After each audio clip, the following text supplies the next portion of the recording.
Thinking about moving to the UK for work? What do you need to know about the skilled worker visa? Today, we're going to break down the essentials of the UK skilled worker visa, and I'm excited to share my knowledge with you.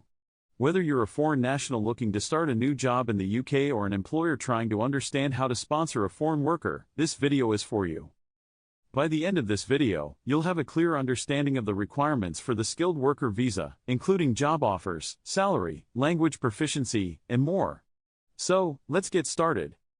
Having a qualified job offer is a crucial part of the skilled worker visa application process. But what makes an employer eligible to sponsor a skilled worker visa application? Well, the employer must hold a valid sponsor license issued by the UK Visa and Immigration Department. This license allows them to issue a certificate of sponsorship, which is a digital certificate that contains the job details and your personal information.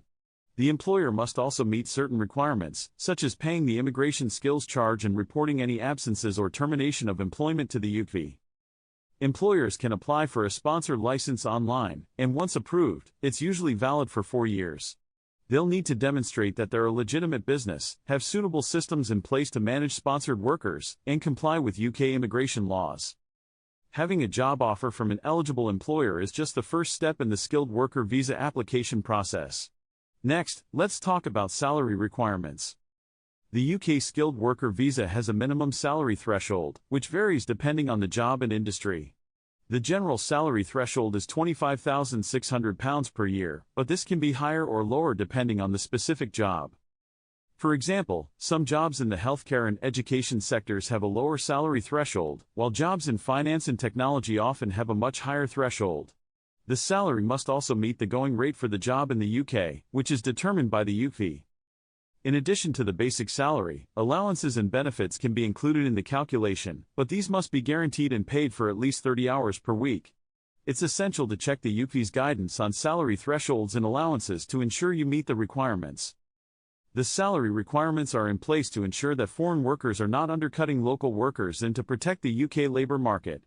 Employers must also pay the required national insurance contributions and provide a comfortable working environment. Moving on to language proficiency, the UK skilled worker visa has specific requirements that applicants must meet. You'll need to demonstrate a certain level of English language proficiency, which is usually measured through a language test.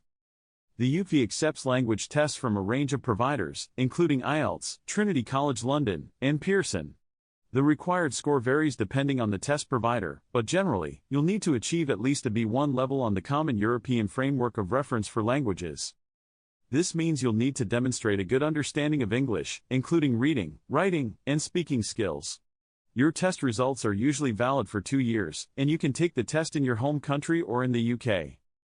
I'd like to share a personal story that might be helpful.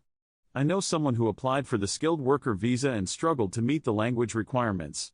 They took several language tests, but their scores were always just below the required level.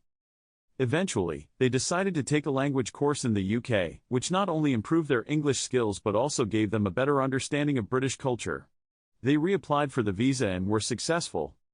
What I want to emphasize is that it's essential to prepare thoroughly for the language test, and if you're struggling, consider taking a language course to improve your skills.